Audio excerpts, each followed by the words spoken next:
ವಿಷ್ಣುವಿನ 9ನೇ ಅವತಾರ ಯಾವುದು ಅಂತ ಕೇಳಿದ್ರೆ ನಾವ್ ಹೇಳ್ತೀವಿ ಬುದ್ಧ ಅಂತ. ಅಂದ್ರೆ ಬೌದ್ಧ ಮತದ ಸ್ಥಾಪಕ ಗೌತಮ ಬುದ್ಧನ? ಇದೇ ತುಂಬಾ ಜನರಿಗಿರುವಂತ ಸಂದೇಹ. ವಿಷ್ಣುವಿನ 9ನೇ ಅವತಾರ ಬೌದ್ಧ ಮತದ ಸ್ಥಾಪಕ ಬುದ್ಧನ ಹಾಗಾದ್ರೆ ಇದರ ಹಿಂದಿನ ಸತ್ಯವನ್ನ ತಿಳಿದುಕೊಳ್ಳೋಣ. ಭಗವಾನ್ ಬುದ್ಧ ಮತ್ತು ಗೌತಮ ಬುದ್ಧ ಇವರಿಬ್ರು ಬೇರೆ ಬೇರೆ. ಶ್ರೀಮದ್ ಭಗವತ್ ಪುರಾಣದ ಪ್ರಥಮ ಸ್ಕಂದದ ಅಧ್ಯಾಯ 6ರ 24ನೇ ಶ್ಲೋಕದಲ್ಲಿ ಇದ್ರ ಬಗ್ಗೆ ಸ್ಪಷ್ಟವಾಗಿ ಹೇಳಿದ್ದಾರೆ. ಭಗವಾನ್ ಬುದ್ಧನು ಕೀಕತ ಎಂಬ ನಗರದಲ್ಲಿ ಅಂದ್ರೆ ಇವತ್ತಿನ ಬೋಧ್ಗಯಾದಲ್ಲಿ ಅಂಜನಾ ಮಾತೆಯ ಪುತ್ರನಾಗಿ ಜನಿಸಿದ್ರು ಅಂತ ಹೇಳಲಾಗುತ್ತೆ.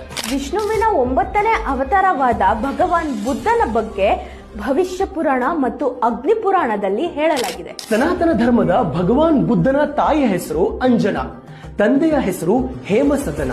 ಬೌದ್ಧ ಮತದ ಸ್ಥಾಪಕ ಗೌತಮ ಬುದ್ಧನ ತಾಯಿಯ ಹೆಸರು ಮಾಯಾವತಿ, ತಂದೆ ಶುದ್ಧೋಧನ. ಸನಾತನ ಧರ್ಮದ ಭಗವಾನ್ ಬುದ್ಧ ಜನಿಸಿದ್ದು ಪುಷ್ಯ ಮಾಸದ ಶುಕ್ಲ ಪಕ್ಷದ ಸಪ್ತಮಿ ತಿಥಿಯ ದಿನ. ಅದೇ ಬೌದ್ಧ ಮತದ ಸ್ಥಾಪಕ ಗೌತಮ ಬುದ್ಧ ಜನಿಸಿದ್ದು ವೈಶಾಖ ಮಾಸದ ಪೂರ್ಣಿಮಾ ತಿಥಿಯ ದಿನ. ಗೌತಮ ಬುದ್ಧ ಜನಿಸಿದ್ದು ನೇಪಾಳದ ಲುಂಬಿನಿ ವನ ಎಂಬ ಸ್ಥಳದಲ್ಲಿ. ದೈತ್ಯರು, ರಾಕ್ಷಸರು ವೇದ ಮಂತ್ರ ಮತ್ತು ಯಜ್ಞ ಯಾಗಗಳನ್ನ ದುರುಪಯೋಗ ಪಡಿಸಿಕೊಳ್ತಾ ಇದ್ರು.